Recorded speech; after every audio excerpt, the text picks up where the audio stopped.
Hey, today we're going to dig into Punisher Warzone.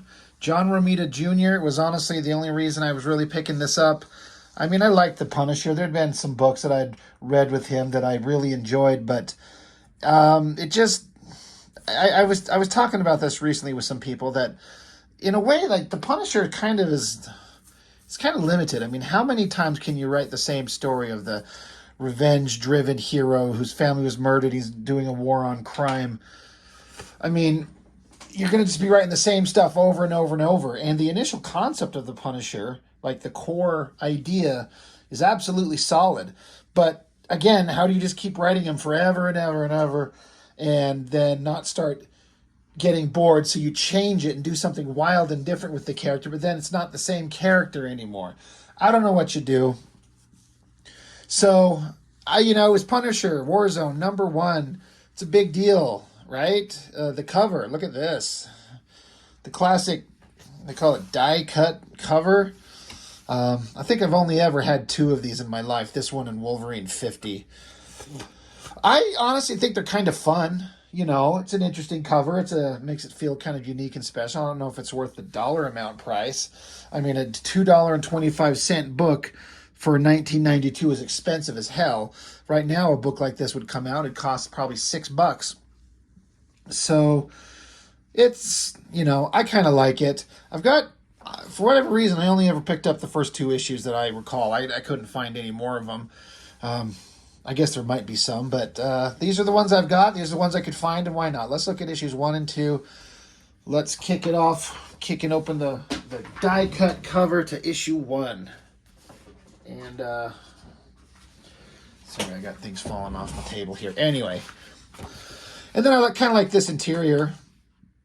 I was looking through this cut scene right here is taken from issue 2, actually. And this is somewhere else in this issue number 1, except it's flipped. So it's kind of an interesting idea, kind of making use of the cover and the interior canvas that you've got access to. Just Punisher with a gun shooting and a bunch of faceless bad guys getting mowed down. So we start out kind of like a typical, Punisher scene. Bad guys holding a female cop hostage. And just takes a single casual shot, hits the guy, cop ducks out of the way. And, the girl cop, I guess I should make sure to mention, there's her partner, looks like he's bloody as hell. So he's probably dead. But the Punisher got the Uzi in his face. Bad guy's like, I got something you can use. Punisher's like, you've got nothing I can use, Delbert. And then giant double page spread of him just mowing him down. So how many bullets did he put into this guy's face? 1, 2, 3, 4, 5, 6, 7, 8, 9, 10, 11. Potentially 12 bullets into his face. That's a hell of a shot. I like the very moody looking face. John Romita Jr. is an acquired taste. I think of him as an artist I liked, but I didn't know that I liked. I would see his artwork all over the place when I was much younger, picking up stuff, and he didn't have the flash or the excitement in some ways of some of the trashier nonsense things that I was picking up, but he had something that just worked. I mean, he's got a blocky, kind of squared off artistic style that kind of bothered me. Now I kind of like it. I kind of appreciate it. And the thing that I didn't really understand at the time is that clarity of storytelling is paramount for John Romita Jr. And you never have a problem understanding what's going on in one of his stories. I believe you could find interviews with him talking about where for him, the clarity of storytelling is king. And that's a big deal. And so I'd read books with him doing the artwork, and my young superficial self was thinking, I don't like this blocky, weird artist, but I would enjoy the comic immensely, if that makes any sense. So it's Chuck Dixon writing, John Romita Jr. penciler, Klaus Janson on inks. So Klaus Janson and JR, they make a pretty damn good pairing. Probably the best version of, them together. I mean, there's some other artists that inks John Romita here, but I think Klaus Janson is probably the best version of that. I like that he just blew away the bad guy, and the cop girl is like, "Hey, hold on, just stop, don't move." She says, she'll shoot him. And he's just like, "Yeah, you do what you think is right." He just walks off and kind of like, "Shoot me, I don't care." But she doesn't, of course. So we're back with the Punisher now in his, I don't know, Punisher cave. It's just some warehouse he hangs out, got his van. Got Microchip, the guy that's his like gear and tech guy. They're conversating, and Micro's like, they're having a contentious relationship at this point. Whether that's been built up elsewhere or it's just kind of introduced here. You'd think that these two would clash, because Punisher's got to be a very severe, very intense guy all the time. So it'd be hard to be around him. And so Micro, he takes off. He's pissed, and Punisher's just been like, he says, Microchip's been taking a couple of nights off a week for about a month now. He's like, I wonder if he's lost his nerve. I've got to know if I can trust him. And so he's keeping an eye on him, and Micro kind of sneaks into the train, gets away from him. So Punisher jumps onto the train. He's reminiscing about what happened to his own family, kind of frustrated that his closest partner in crime, he doesn't know if he can trust him. He follows Micro to a building, gets up on the roof, and peeks through and sees that he's talking to a guy.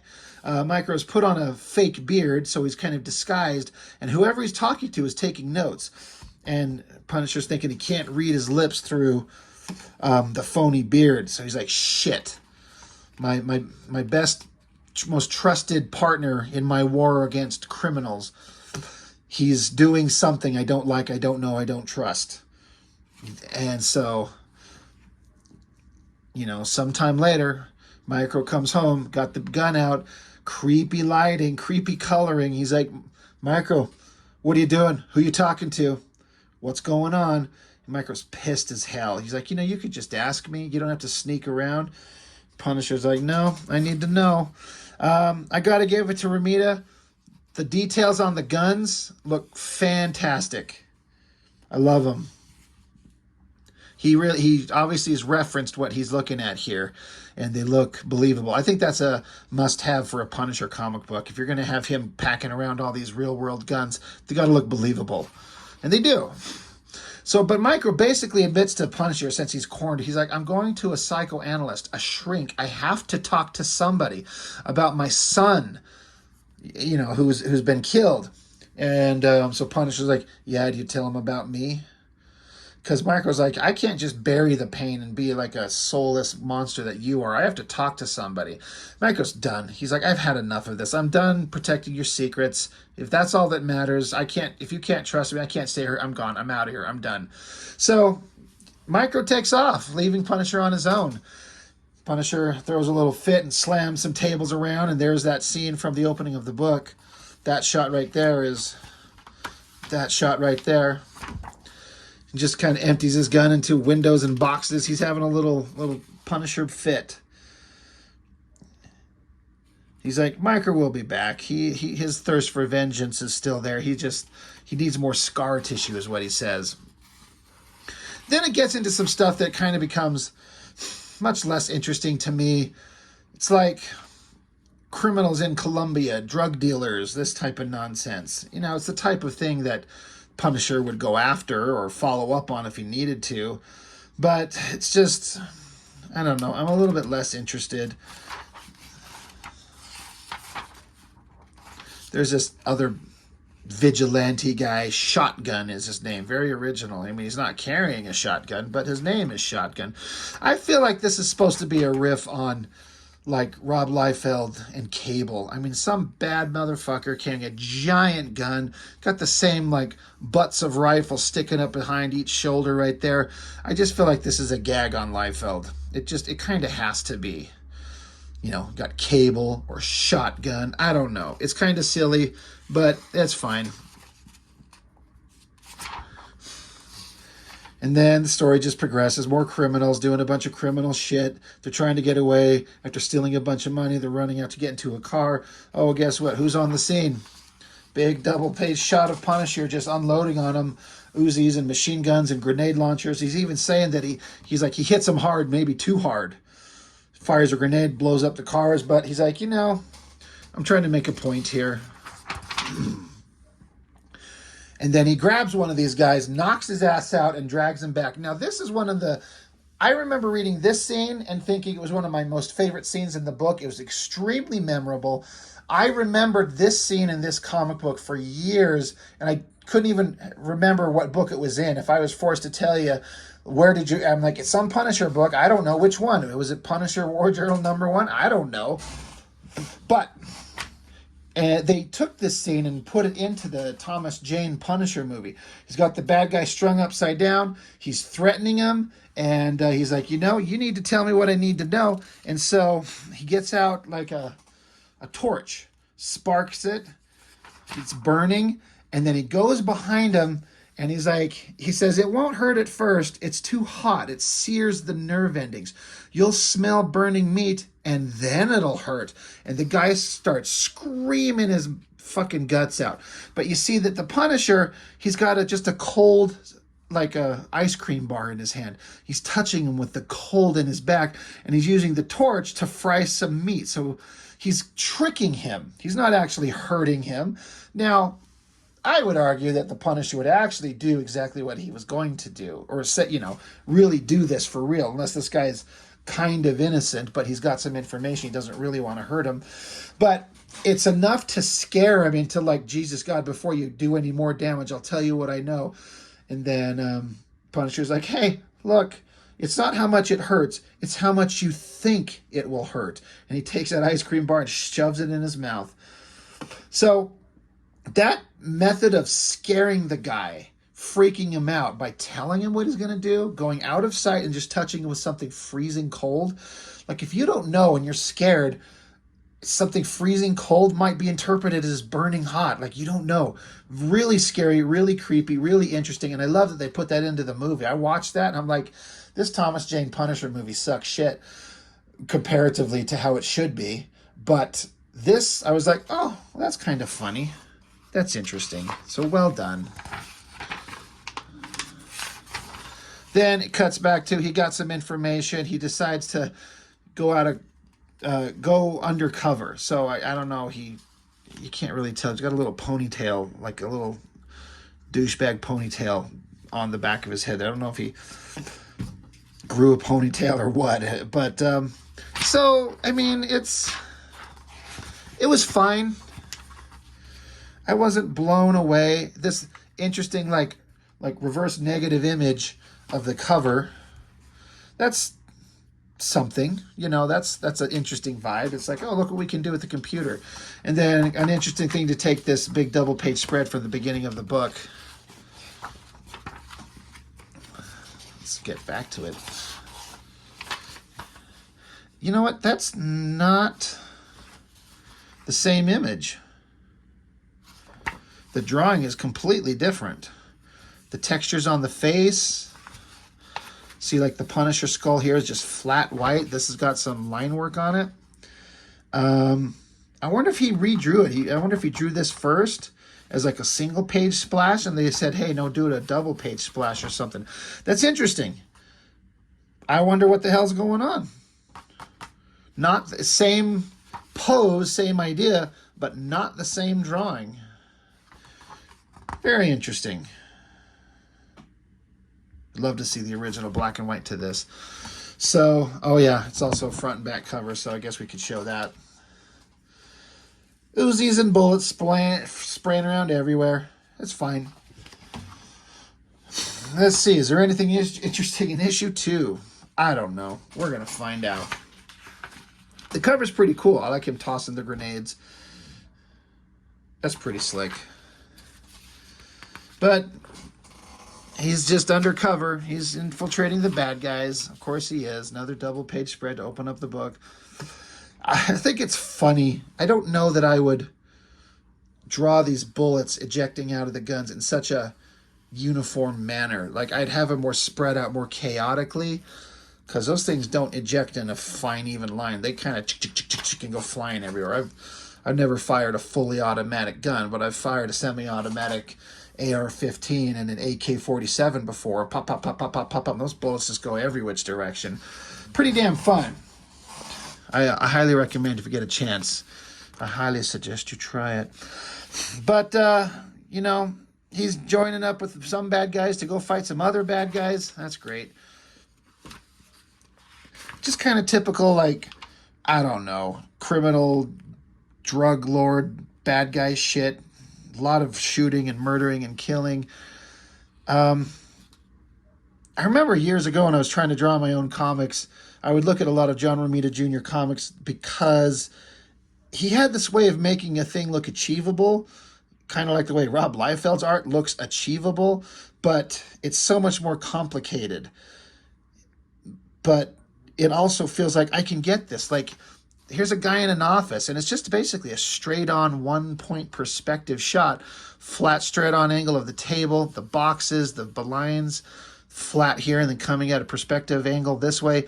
It's a perfectly believable background, but you have to know how to set it up and what details to put into a scene. And I would reference a lot of J.R.J.R. books to try and understand how to draw regular backgrounds, cops in a office and desks and regular people. It was hard. But Romita has a way of making it look like I can do this. It's deceptively simple. There's the scene right there that I was referring from the inside cover of issue 1, where they just repeated this scene right there of these guys getting mowed down and recolored. Trying to decide which colored version I like better. I think I kind of like this one. It's really interesting because there's no sound effect for the guns being shot. You just see the muzzle flash and the bodies reacting. This is something that Romita is extremely good at, is like body language, I think. These guys getting like just riddled with bullets in the way that their bodies are falling and being impacted by bullets. I think it just looks great. It's so good. He is a master of the craft.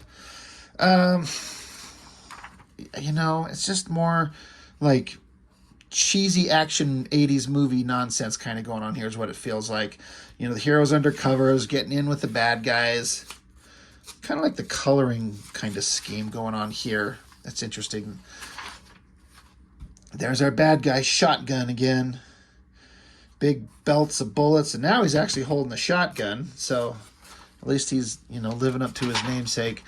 I don't know why Romita needs to put Punisher when he's like sitting around out of his regular clothes. I mean, he's going to make a big muscular body. He's going to make him extremely hairy. Why is he putting him in like this black high-waisted thong bullshit? And just any man wear that shit that's like a Punisher. I mean, really? Does any man besides like bodybuilders, when they're competing on stage, wear stuff like that? It looks ridiculous. I can't get over how silly it looks. Like, his anatomy and everything going on here looks great. The mood and the body language and everything, the storytelling, it's all there. But it all comes to a screeching halt when I see Frank Castle dressed like this. I don't ever need to see that again. It's funny now. So, Punisher, he goes out. He's got his little Punisher like skull helmet thing going on, jumps on a motorcycle, got his machine gun out. He's going to go murder some motherfuckers, and that he does, just mowing them down, killing them all dead. This is a Punisher comic, right? That right there is a pretty wicked-ass shot. Big, heavy coat, machine gun, skull helmet on.